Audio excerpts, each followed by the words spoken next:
We had a bit of upset in the ward. I came as quickly as I could. All right. Go in quietly. The origin of aggressiveness in human beings is extraordinarily complex.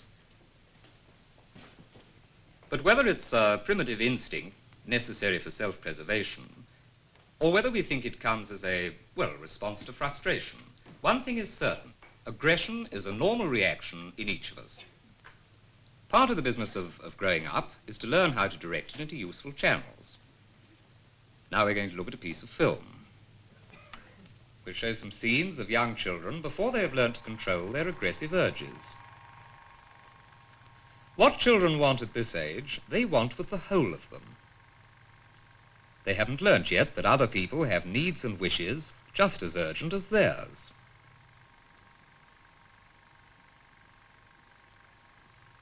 But because we humans are social animals, we want to be liked by other people and to like them in return. We want to work and play together.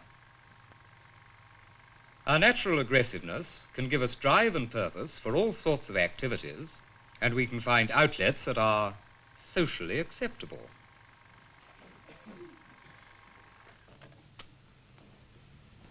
But here in a mental hospital, we often have patients who can't live peaceably with other people. Psychopaths, for example, who haven't come to terms with their aggressive tendencies. How can we help patients who are aggressive? Could we give some thought to this problem? Let's see if we can discover what lies behind any incidents in the wards. Equally important, let's try to analyze our own reactions. Our personal relationships with the patients make a great difference to their behavior. We can talk this over when we have our next discussion. The more we can understand both our patients and ourselves, the nearer we are to building, a calm and helpful atmosphere in which the patients can get better. A truly therapeutic community. Thank you.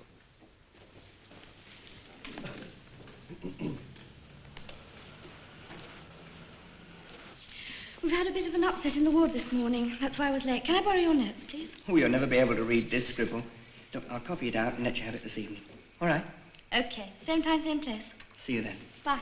Bye. After I left the lecture, I thought quite a bit about what Dr. Daniel had been saying, trying to relate it to the actions of some of our patients at the villa. There's a chap called Andrew Lewis, for example. He's an aggressive psychopath who's been sent to us by the courts. We find him a difficult customer, not only because of his occasional outbursts of violence, but also because of his insolent manner and his uncanny knack of setting the staff one against the other. Talk about the patient's problems of aggression. Andrew's a past master at making us feel aggressive among ourselves. Henry? Yeah? How do you expect me to carry on my work party and get the shed painted when they tell half the patients they needn't come? But I didn't tell half the patients. Andrew Lewis told me he'd sprained his thumb, so I told him he was to tell you, and if you thought it was bad enough, you'd let him off. He told me you said I've got to let him off. Oh, give me a break, chum. I don't usually interfere. Don't you? This isn't the first time this has happened. Oh, come off it, mate. Surely you two know better than to let Andrew Lewis rattle you like this? Come on, give me a hand with this list for the cricket match tomorrow. All right.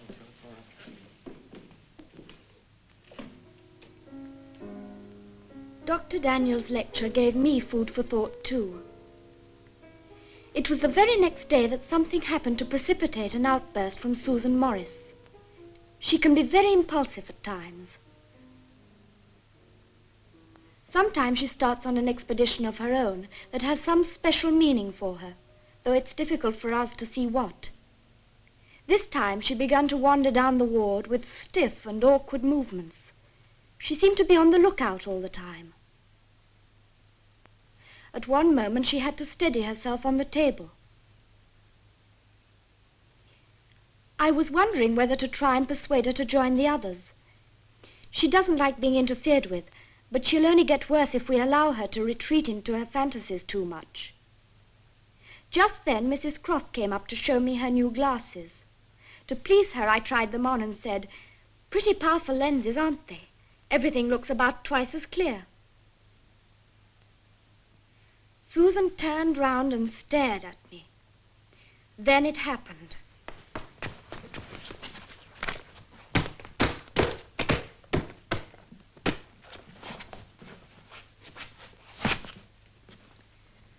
Sister and another nurse were on the spot before she could hurt me. It was over almost as quickly as it started.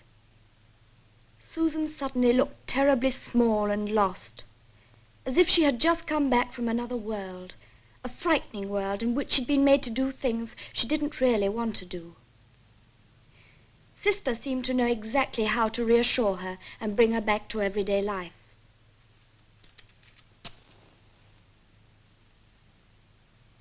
As for me, I hadn't been hurt at all, but I admit I was shaken. This wasn't the first time Susan had gone for me. Why me? I hadn't even been speaking to her. After lunch, we all turned out to watch a cricket match. Susan was allowed to come too, as she seemed to be back to her usual withdrawn self. The match was one we'd looked forward to, patients versus staff. We've got some good players on both sides this year.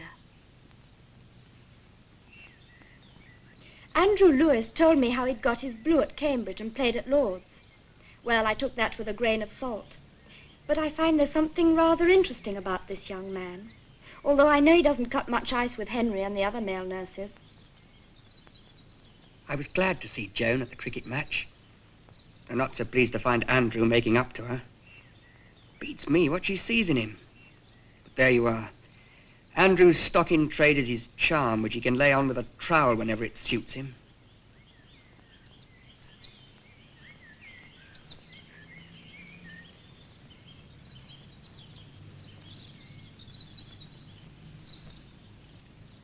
The ward staff and I had some discussion as to whether Andrew Lewis was well enough to play. He can be very violent at times, but this is the sort of calculated risk we feel justified in taking. After all, the hospital is a sort of social laboratory in which patients should be able to test out different ways of behaving. Sometimes they can only learn how to live more normally through trial and error. So we try and create an atmosphere which is as near as possible to life in the outside world, yet sufficiently controlled to be safe for experiments.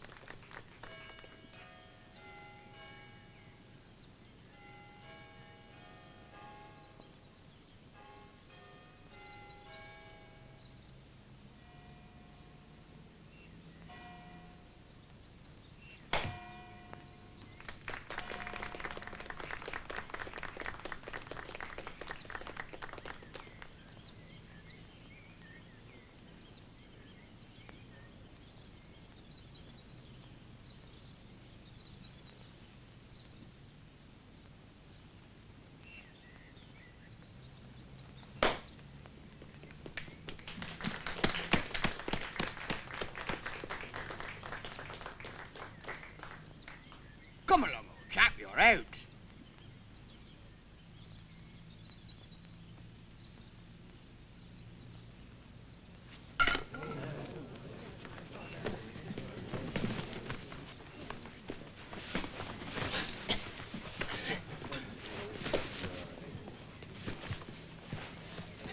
Andrew had been so quiet for the past few weeks that it was disappointing to see him break out like this.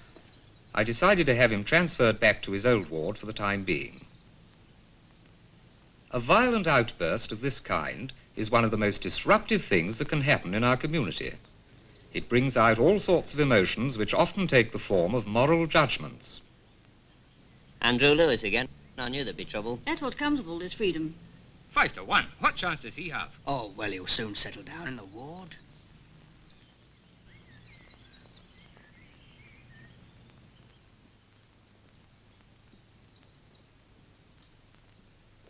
I phoned the ward from the social centre to find out how Andrew was getting on. The charge nurse told me he was still aggressive and didn't care what he'd done.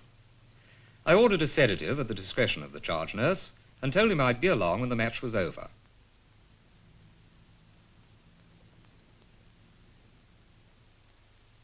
Our patient seemed to be a bit jumpy after the episode on the cricket field. Joe Barclay felt he was being haunted again, very restless. Alec Crome started his nervous tic. He hasn't had it for months. I could detect a ripple of tension among the patients at my end of the room, too. I thought Susan was going to become upset. She had a currant bun on her plate and began to stare at it. It looked a bit like a face. Suddenly she started gouging the eyes out and giggling.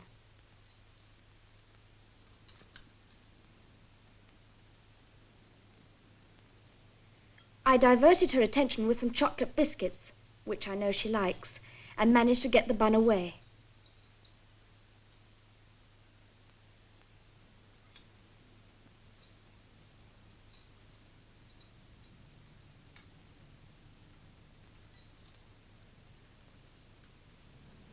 Sister said she thought Susan would be all right, at least till we got back to the ward.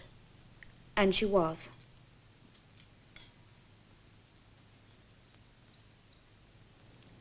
I went back to Andrew's ward to see how he was getting on, and was glad to learn that the sedative hadn't been necessary. As charge nurse Waters was having a quiet session with him, I didn't interrupt. There'd been quite a lot of interest among the staff about the 2 recent outbursts of aggression, so we arranged a special meeting to see what we could learn by pooling our knowledge and our experience. But Susan gives you absolutely no warning. One minute she was wandering down the ward, and the next minute she was at me. And you didn't say anything to her? No.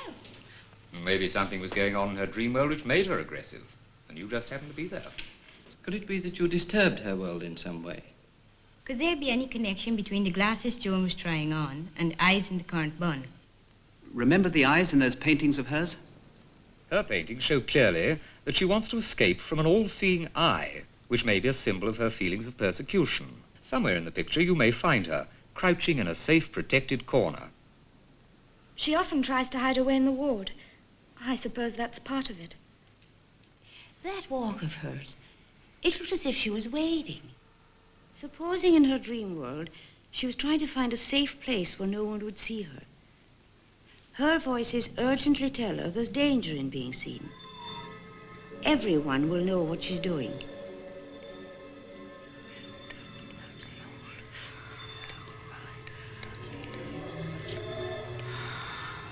Susan, I'm watching you.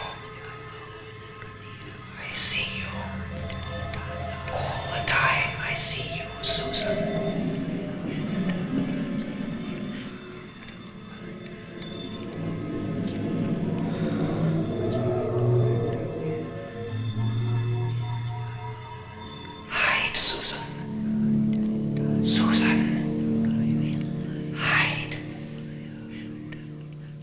She's just about to find the safe, secret place she wants when Nurse Baker's voice comes to her from another world, saying, in effect, I can see you very clearly.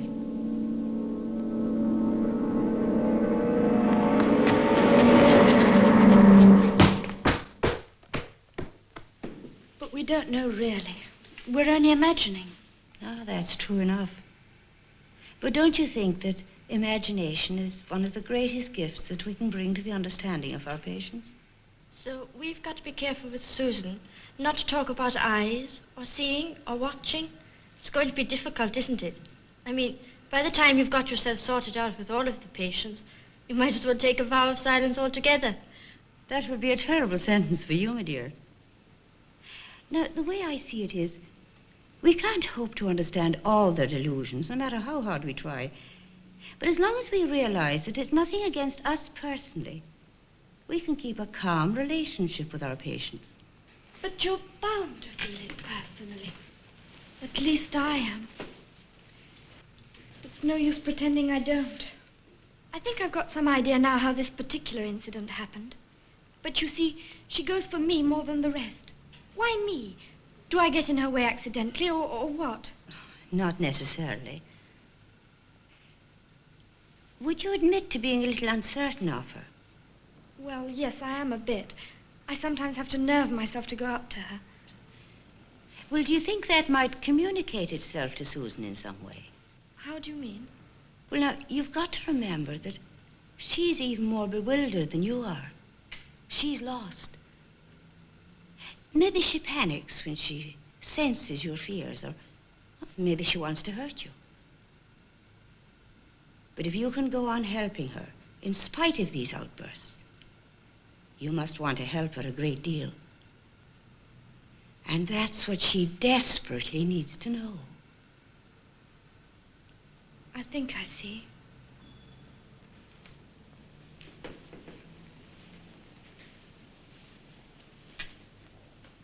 To me, a schizophrenic patient like Susan isn't too difficult to understand. You can make allowances. But when you get a chap like Andrew Lewis, he seems to cause trouble for its own sake. He's crafty. It isn't as if he's psychotic. He knows what he's doing. He may not be psychotic, but he's, well, quite as much a sick person as Susan. Mr. Waters, you've spent some time with him. Perhaps you could tell us a bit about his history. Yes. I've managed to piece together quite a lot, partly from talking with him and partly from what Dr. Daniel has told me. The main thing that comes out is that even when he was a baby, no one really loved him or wanted him. His father seems to have been a hard, violent man, and his mother a sick woman herself. The father was actively hostile to the baby and his mother completely indifferent.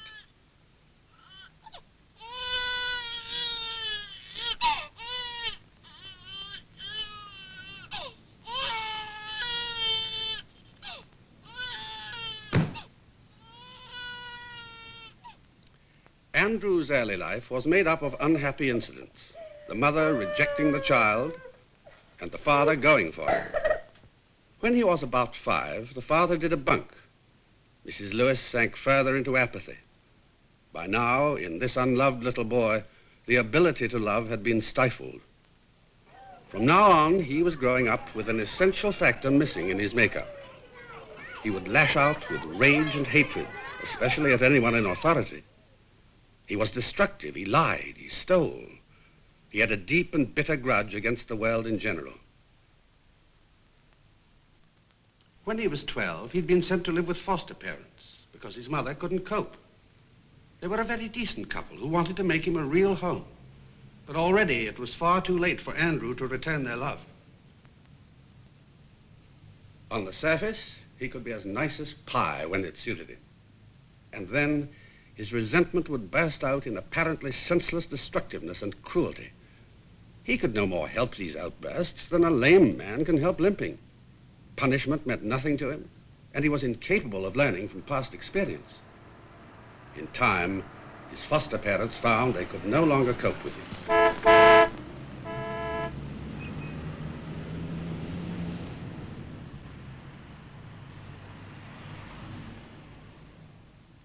So this wretched boy grew up against a shifting background of people trying to help or reform him. Children's homes, child guidance clinics, juvenile courts, the lot. Eventually, he's sent to us for treatment.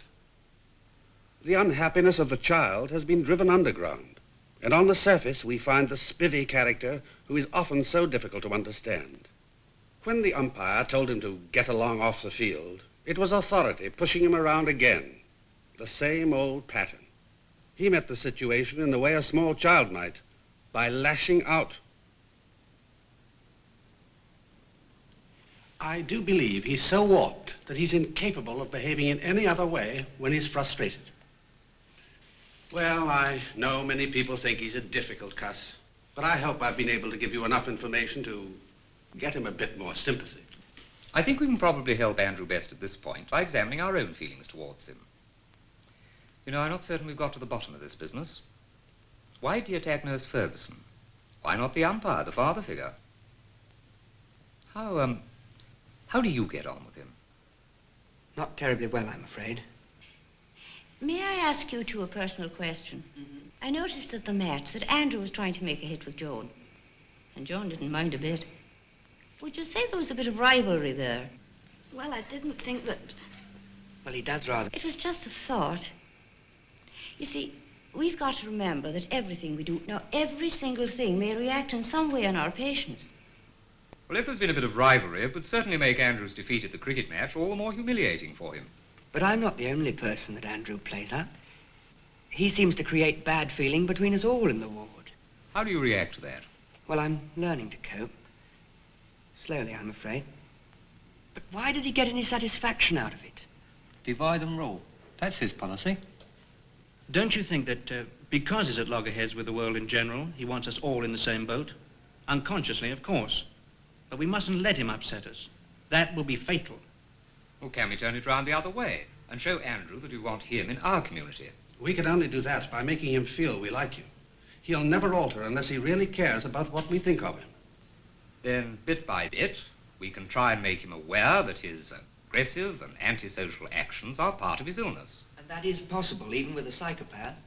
It's a slow process. Needs infinite patience and friendliness. I think we have to admit we're still groping in the dark in our treatment of this illness. It's a tremendous challenge to all of us. So our discussion continued. We were gradually coming to see that relationships in a community such as ours have to be based on acceptance, an understanding that sick or injured patients, with all their fears or aggressions, are people very like ourselves. In this atmosphere of acceptance, their aggressive drives can find new ways of expression, in making things, in useful chores and team activity, and finally, in preparing for a return to a full and normal life.